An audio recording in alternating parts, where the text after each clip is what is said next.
Ayan po si nanay, talagang hindi pa po ako tapos sa aking pag-propagate po ng aking mga halaman. Ayan.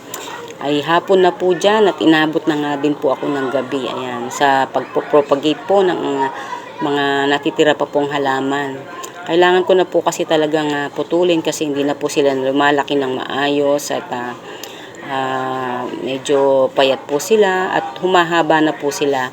So, kailangan na po natin silang putulin para po sumibol po yung mga magaganda pong dahon at dumami po yung ating aalagaan. Ayan.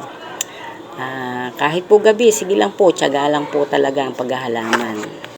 Ito po mga karils, yung mga naripat ko na mga halaman, yung po mga na-propagate ko. Ayan po, ang dami po na uli ng aking mga palalakihin. Ayan, ito po si Painted Lady. Ito po, Birkins.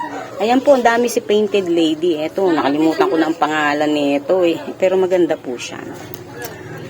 Ito rin, nakalimutan ko ng pangalan. Pero, yan yung mga naghahalaman, alam nila yan.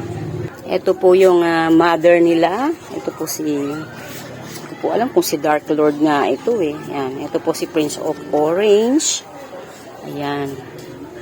Ayan po yung mga na-propagate ko. Ayan, mamaya tatanggalin ko na rin itong ito po yung nanay ni Birkins. Ayan.